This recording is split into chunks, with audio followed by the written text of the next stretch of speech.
તો આપ ઉમેદવાર નંદિની બોસમિયાના મોત કેસમાં પરિવારનો ગંભીર આરોપ. નંદીના પરિવારે ફરિયાદમાં હત્યાની કલમ ઉમેરવાની માંગ કરી છે. નંદની સાથે રહેતો અસલમ હુસૈન ડ્રગ્સ અને ગાંજાનો ધંધો કરતો હોવાનો આરોપ છે. અસલમ હુસૈન વારંવાર ધમકી આપતો હોવાનો આરોપ લગાવાયો છે. અસલમે અગાઉ નંદની પર શરીતી હુમલો કર્યો હોવાનો પરિવારજનોએ આરોપ લગાવ્યો. શરીતી હુમલો થવાની ઘટનાની જૂનાગઢમાં ફરિયાદ નોંધાવી હોવાનો પરિવારે દાવો કર્યો છે. આરોપી વિરુદ્ધ કડક કાર્યવાહીની માંગ પરિવારે કરી છે.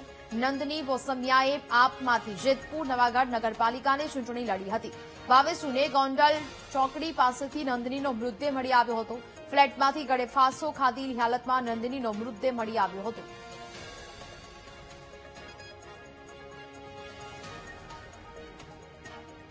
આમ આદમી પાર્ટીમાંથી ચૂંટણી લડેલી નંદની બોસમિયાએ આપઘાત કર્યો હોય એટલે કે તેનું શંકાસ્પદ મોત થયું હોય અને તેના પરિવારજનો છે તે હાલ મીડિયા સમક્ષ પહોંચ્યા છે. બેન, શું નામ છે તમારું? મારું નામ રૂપલ આનંદભાઈ બોસમિયા. તમે નંદની બેનના શું?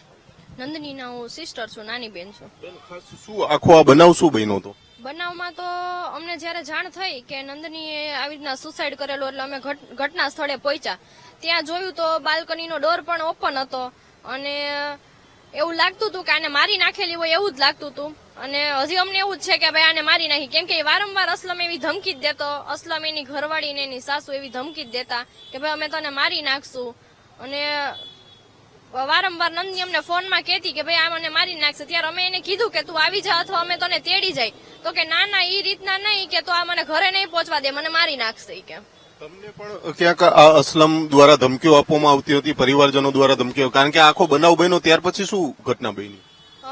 આ જે ઘટના થઈ ને એ પેલા અસલમની ઘરવાળી અને અસલમની સાસુ ઈ બંને મને જ ફોન કરીને ધમકી દેતી હતી કે તું નંદનીને આવી રીતના કહી દેજે, અમે પોલીસ થી નથી બીતા, અમારું કોઈ કઈ નહીં કરી લે, અમારી પાસે પૈસા હે, અમે તારી પાસે 10 માણા રાખેલા હે ને તને અમે જીવવા તો નહીં દઈને મારી જ નાખશું. અને ઈ પેલા એને જૂનાગઢમાં આવી રીતના એકવાર અરજી કરેલી, મારી હતી એની અમે અરજી સી ડિવિઝનમાં કરી હતી. એને છરી માથા મારી દીધી હતી, વાળ કાપી નાખ્યા હતા, નાકના ભાગે છરી મારી હતી. શું હવે માંગણી શું છે બેન?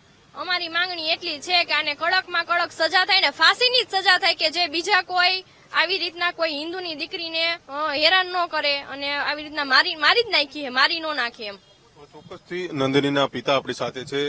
શું તમારી માંગણી શું છે? કારણ કે જે પોલીસે ફરિયાદ નોંધી છે અને હવે તમારી શું માંગણી છે? હવે પોલીસ તંત્ર પાસે મારે એવી માંગણી છે કે આમાં જે એને અમને હેલ્પ થયા છે, અમારી પાછળ એને ભોગ દીધો, તપાસ કરી છે, પણ હજી હાલમાં મારી માંગ એવી છે કે આમાં કોઈક ઉચ્ચ અધિકારીઓને નિષ્પક્ષ તપાસ કરે એવા અધિકારીઓને તપાસ સોંપે. અને અમને એવો છે કે એને મારી જ નાખવામાં આવેલી છે, એટલે આમાં જો કલમનો એડ કરે 302 અને એની પાછળની તપાસ ચાલુ કરે અને નિષ્પક્ષ જે ઉચ્ચ અધિકારીઓ છે એ તપાસ હાથમાં લઈ અને આની કાર્યવાહી કરે, જેથી બીજા વિધર્મીઓ છે આ કરતા પહેલા બીવે.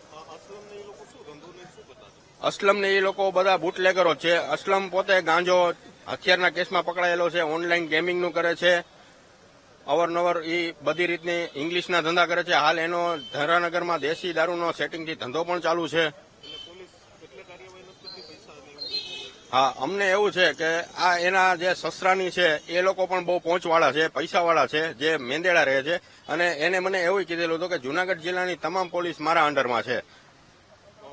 જે પ્રમાણે નંદનીના પિતા અને પરિવારજનો છે તે માંગણી કરી રહ્યા છે. ક્યાંક ને ક્યાંક જે પ્રમાણે દીકરીનું શંકાસ્પદ મોત થયું છે અને તેના જ કારણે પોલીસે તો ગુનો નોંધ્યો છે, રાજકોટ તાલુકા પોલીસે ગુનો નોંધ્યો છે, પરંતુ જે પ્રકારે હત્યાની કલમનો ઉમેરની તેઓ માંગણી કરી રહ્યા છે. કારણ કે આ જે દીકરી છે તે આમ આદમી પાર્ટીમાંથી ચૂંટણી લડી હતી અને ત્યારબાદ તેને જે વિધર્મી સાથે મૈત્રી કરારથી રહેતી હતી ને ત્યારબાદ આ યુવતીનું શંકાસ્પદ મોત થયું હતું ને તેને જ પગલે હવે પરિવારજનો છે તે ક્યાંક ને ક્યાંક ન્યાયની આશા લઈને બેઠા છે.